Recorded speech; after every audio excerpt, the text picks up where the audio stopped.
Matt Iglesias with a great article in Vox. I like it because it's all the stuff I knew, but it all put in one place, and it's edifying if you're trying to figure out if Hillary Clinton is a neocon or conservative in foreign policy overall. And so a lot of people charge her with that. Is that true? Well, he gets into all sides of it. So he explains she continues to support diplomacy with Russia aimed at reducing nuclear weapons stockpiles and has generally stood by Obama's reluctance to provide lethal assistance to the Ukrainian military. Okay, that's true. And by the way, if Iglesias says any of this wrong, of course I'm going to tell you that. But these are all stuff that's on the record, and he's not wrong. He's right about all this. And you'll see that he gives both sides.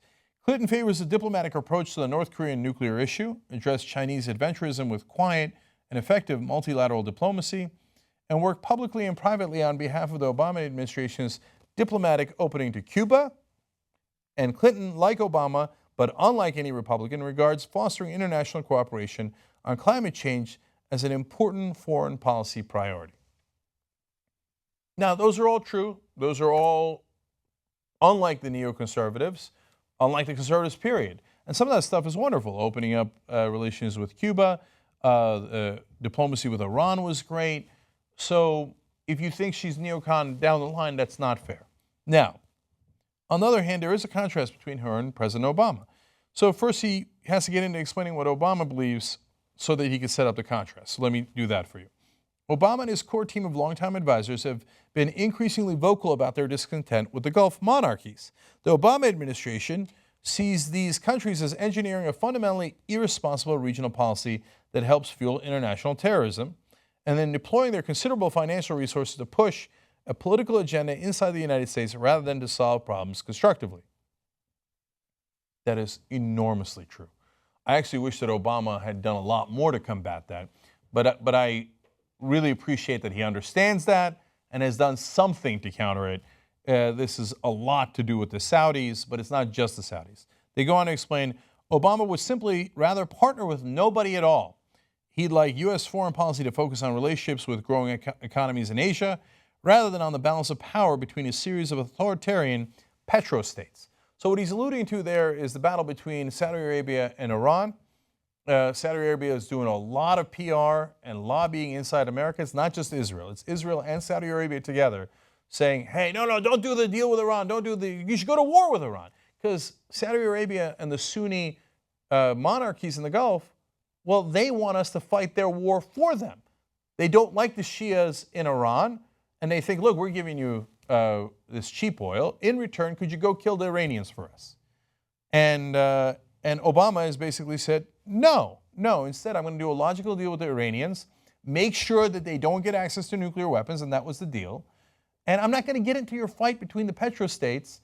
I care more about actually trade. Now, as trade, I agree with some of his issues, and I don't agree with others. But overall, on foreign policy, this is, I think, one of his bright spots in Obama administration and things that I've given him a lot of credit for. Now, how does Hillary Clinton feel about this? Well, now that's very important. Iglesias explains, but Clinton gives no indication of sharing Obama's revisionist sentiments. The Clinton Foundation has benefited from more than $10 million in donations from the Saudi government, along with millions more in smaller donations from Kuwait, Dubai, and other Gulf interests. Clinton has gone out of her way to say that she doesn't see the nuclear deal with Iran as a prelude to normalizing relations, has indicating a greater eagerness to be involved in Syria, and does not engage in Obama-style public musings about the desirability of disengagement from the region. Okay.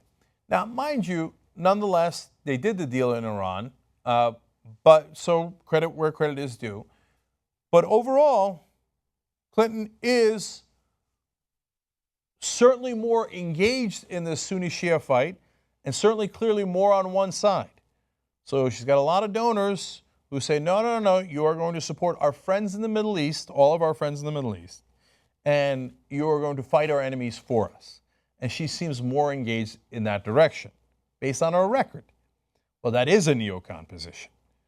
So I'll get back to what neocons care most about, but let me give you the ending here. On a separate but related front, Clinton has loudly and publicly pledged to get along better with Israeli Prime Minister Benjamin Netanyahu, than Obama does. And internal emails from her time at the state show her team viewing a close personal relationship with Netanyahu as indispensable, essentially, regardless of the specific merits of Netanyahu's conduct. Well, Netanyahu is a right-winger. He's the Dick Cheney of Israel. Now, if Hillary Clinton was really a progressive, she'd say, look, I love Israel and they're a great ally, but I don't particularly agree with this philosophy and governing principles, so we will find a way to support the state of Israel while having an understandable disagreement with their leadership. That's in essence what Obama has done. In fact, Obama supported them tremendously by giving them Iron Dome that has helped protect Israel. I think that's the right way to engage. Hillary Clinton saying, right or wrong, I'm with Netanyahu. Well, Netanyahu is literally a signer to neoconservative documents. So it's not like he's kind of with Cheney, or it's not an analogy, it's not a metaphor. He literally signed the same document as Dick Cheney. He is a neocon. So is Hillary Clinton a neocon on some issues? The answer is largely yes. Now you say, well, come on, no, but like the neocons started the Iraq War. Oh, right, Hillary Clinton voted for the Iraq War. And you can make all the excuses you want, but the bottom line is she voted for that war. So a lot of people that are in favor of these policies have given to the Clinton Foundation, as Iglesias explains in Vox. A lot of them have given to her campaign. A lot of them have given to her super PACs. Some have paid for her speeches and for her husband's speeches. She is deeply connected to this policy. Whether she believes it or not, that is what she practices. Some would argue get paid millions of dollars to practice. So what do the neocons care about? And when you balance out all these interests, can you call her a neocon or not? Well, let's get real. The neocons care a little bit about Russia. Sure, they'll talk about that. They care almost nothing about North Korea.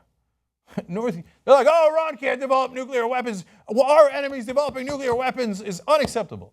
North Korea developed nuclear weapons right under George Bush's nose. Who cares?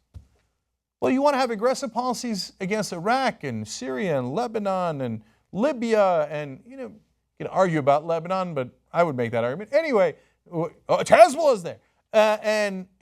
And now Iran, you want to go against all these Middle Eastern countries. But North Korea is the unbelievable threat to our allies, South Korea and Japan. Whatever. No, what they care about is the Middle East. So where it matters the most, Hillary Clinton, yes, receives money from neoconservative and Gulf interests. And by the way, those are shockingly aligned. And in her sentiments, in her speeches, and in her actions have backed them. So there are a lot of downsides to her opponent, and there are plenty of upsides to Hillary Clinton. But if you are a person who is not interested in more war, not interested in more hawkish, and as she calls it, muscular foreign policies, and you think those have gotten the United States into a lot of trouble, well, you should be concerned about Hillary Clinton's foreign policy, because that is her track record. That's reality. Young Turks.